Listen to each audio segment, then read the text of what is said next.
কোরবানির নিসাব পরিমাণ সম্পদ সম্পর্কে বলবেন, কতটুকু সম্পদ থাকলে কোরবানি করতে হবে, যারা কোরবানি দেয় সেসব আত্মীয়কে কি কোরবানির গোশত দেওয়া যাবে, আকিকা না দেওয়া থাকলে কি কোরবানি দিতে পারে, দোয়া কুনুত ছাড়া কি ভিতরের নামাজ, পেঁয়াজ খেয়ে মসজিদে গেলে কি গুনাহ হবে, কেউ যদি নামাজে দোয়া মাসুরা না পড়ে তার নামাজ হবে কি, গোপনাঙ্গের লোম পরিষ্কার করলে কি গোসল ফরজ হয়, তাওহীদুল ইসলাম সজীব জানতে চেয়েছেন গোপনাঙ্গের লোম পরিষ্কার করলে কি গোসল ফরজ হয়, না এর সাথে গোসল ফরজের কোনো সম্পর্ক নাই, বড়জোর অজু করে নেবেন, পরিষ্কার পরিচ্ছন্ন হবেন।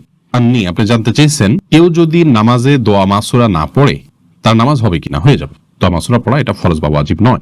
মহিলারা নামাজে উচ্চস্বরে কেরাত পড়তে পারবে কি না, এটা জানতে চেয়েছেন মেঘ রহমান। আপনি মহিলারা উচ্চস্বরে নামাজে কেরাত পড়বেন না, তবে ঘরে যখন নামাজ পড়বেন রাতের নামাজগুলো গুনগুনিয়ে তারা অবশ্যই আদায় করতে পারবেন। পেঁয়াজ খেয়ে মসজিদে গেলে কি গুনাহ হবে, পেঁয়াজ বলতে কাঁচা পেঁয়াজ যদি খান, কাঁচা পেঁয়াজ খেয়ে সেই অবস্থায় মসজিদে যাওয়া নিষেধ, হাদিসে স্পষ্ট নিষেধ আছে। তার কারণ হলো মসজিদে ফেরেশতা থাকে, অন্য মানুষরা আছেন, কাঁচা পেঁয়াজ খেলে মুখে দুর্গন্ধ হয়, সেই দুর্গন্ধ নিয়ে মসজিদে গেলে আশপাশের লোকদের কষ্ট হবে, ফেরেশতাদের কষ্ট হবে, সেজন্য হাদিসে নিষেধ আছে। অতএব কাঁচা পেঁয়াজ কেউ খাওয়ার পর ভালো করে মুখের দুর্গন্ধ দূর করে, সেটি অন্য কিছু খেয়ে হোক, ব্রাশ মেসওয়াক ইত্যাদি হোক, যেভাবে হোক অন্য কোনো উপায়ে মুখের দুর্গন্ধ দূর করে তারপর তিনি মসজিদে যাবেন না। রাকিবুল ইসলাম জানতে চেয়েছেন দোয়া কুনুত ছাড়া কি ভিতরের নামাজ হবে। দেখুন, দোয়া কুনুত এটি ভিতরের জন্য ওয়াজিব। অনেক ওলামা ইকরাম এটিকে সুন্নাহ বলেছেন, যেমন এলামেন স্কলাররা, সৌদি ওলামা ইকরাম এটিকে সুন্নাহ বলেছেন। তো সাধারণ এবং স্বাভাবিক অবস্থাতে ভিতরের নামাজ এটিতে দোয়া কুনুত পড়া উচিত, এবং কোনো কারণ ছাড়া দোয়া কুনুত ছাড়া নামাজ পড়া উচিত নয়। হ্যাঁ, কেউ ন মুসলিম হলেন, তিনি জানেন না, তাহলে তার জন্য জায়েজ আছে। বিকল্প হিসাবে তিনি যে কোনো দোয়া ওই জায়গায় দাঁড়িয়ে করলেন আল্লাহর কাছে, তাতে ইনশাআল্লাহ বিদিনিল্লাহ তার ভিতরের সালাত আদায় হয়ে যাবে, কিন্তু এটাকে নিয়ম বানিয়ে নেওয়া উচিত নয়। এমডি জাহিদুল ইসলাম জানতে চেয়েছেন আকিকা না দেওয়া থাকলে কি কোরবানি দিতে পারে। আকিকার সাথে কোরবানি কোনো সম্পর্ক নেই, দুটো সম্পূর্ণ দুই ধরনের ইবাদত। আকিকা না থাকলেও কোরবানি দিতে পারেন, আকিকা না দিলেও কোরবানি দিতে পারেন। মালিক শাহ জাইন আপনি জানতে চেয়েছেন যারা কোরবানি দেয় সেসব আত্মীয়কে কি কোরবানির গোশত দেওয়া যাবে। অনেকে গোশত না দিলে আবার মাইন্ড করেন, তবুও তাদের প্রচুর গোশত হয়। কোরবানি দিলেও কাউকে কোরবানির গোশত দেওয়া যেতে পারে, কারণ আল্লাহ রাব্বুল আলামিন কোরবানির গোশত সম্পর্কে কোরআন কারীমের একাধিক জায়গায় বলেছেন যে নিজে খাও এবং যারা অভাবী নন তাদেরকে, অন্য মানুষদেরকেও দাও, যারা অভাবী মানুষের কাছে চায় তাদেরকেও দাও। তার মানে এখানে আত্মীয় স্বজন যারা সলভেন্ট আছেন, আত্মীয়তার বন্ধন স্বরূপ তাদের জন্য কিছু হাদিয়া আপনি পাঠাতে পারেন, এতে কোনো দোষের কিছু নেই।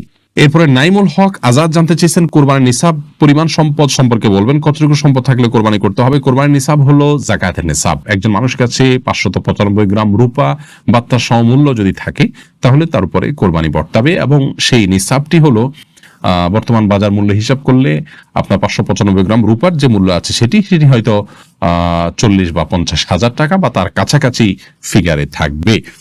অতএব আপনি কোরবানির নিসাব যেটা যাকাতের নিসাব সেটিকেই ধরে নেবেন। যদিও এর আগে আমরা শুরুতেই বলেছি যে কোরবানি যে ব্যক্তি করার সামর্থ্য রাখেন তার উপরে কোরবানিটি বর্তায়, এর জন্য নিসাব কোনো আবশ্যক নয়, এমনটি মত দিয়েছেন সৌদি আরব ওলামা ইকরাম এবং অন্যান্য মাযহাবে। হানাফি মাযহাব বা আমাদের ওলামা ইকরাম বা আমাদের যে স্কুল অফ থট ওলামা ইকরাম ফলো করে থাকেন, সেটিতে আপনার আপনার যাকাতের নিসাব হলে তখন কোরবানি আবশ্যক হবে বা বর্তাবে। খাটের উপর নামাজ পড়া যাবে কিনা, যে অবশ্যই যাবে। খাটের উপর নামাজ পড়াতে কোনো অসুবিধা নেই।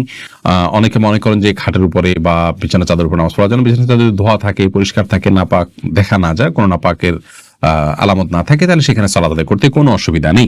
নাপাক অবস্থায় হাদিস ইসলামের বই ধরা যাবে কিনা, যেখানে আরবি লেখা আছে ধরা যাবে, কোনো অসুবিধা নেই। কোরআনে কারীম যদি থাকে শুধু কোরআনে কারীম স্পর্শ করবেন না, এছাড়া ইসলামিক বই পুস্তক সেখানে হয়তো কোন একটা পাতায় আধা লাইন এক লাইন হয়তো আরবি লেখা আছে বা হাদিসের মূল পাঠ আছে, সেটি আপনি নাপাক অবস্থায় বা মাসিক চলা অবস্থায় ধরতে পারেন, তাতে গুনাহ হবে না। মোহাম্মদ আশিক জানতে চেয়েছেন নামাজ পড়ার সময় হাত পা নাড়ানো এবং অন্যদিকে তাকালে গুনাহ হবে কিনা। স্বাভাবিক যে নড়াচড়া এটা হতেই পারে, কোনো অসুবিধা নেই।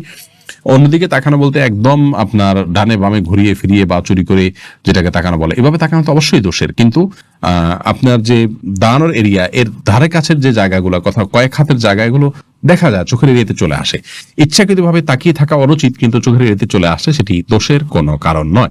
শাশুড়ি বিনা কারণে কষ্ট দিলে, হিংসা করলে, তার কাছ থেকে দূরে থাকলে কি গুনাহ হবে। দূরে থাকা বলতে আপনি তাকে অ্যাভয়েড করে চললেন, অবশ্যই আপনি এটা করতে পারেন, অসুবিধা নেই, কিন্তু একদম সম্পর্ক ছিন্ন করে ফেলা উচিত নয়। সবর জিনিসটা কেন, আপনি অনেক সময় অনেক থেকে কষ্ট পাবেন, কিন্তু তার সাথে সম্পর্ক ছিন্ন না করে কষ্টকে সয়ে নেবেন, এর মাধ্যমে আল্লাহর কাছে আপনি আজর পাবেন। তবে অবশ্যই আপনার ধৈর্যের বাইরে চলে গেলে আপনি তাকে অ্যাভয়েড করতে পারেন। এরপরে সুইটি আহমেদ জানতে চাইছেন, গীবতকারী আত্মীয়ের সাথে সম্পর্ক না রাখলে কি গুনাহ হবে? গীবতকারী আত্মীয়ের সাথে সম্পর্ক যদি কেউ না রাখেন তাহলে সেক্ষেত্রে অবশ্যই গুনাহ হবে, কারণ গীবত করার কারণে কারোর সাথে সম্পর্ক ছিন্ন করা যাবে না। তিনি অপরাধ করছেন, অপরাধীর সাথে সম্পর্ক ছিন্ন করার নির্দেশ ইসলাম দেয়নি যদি তিনি রক্ত সম্পর্কে আত্মীয় হন।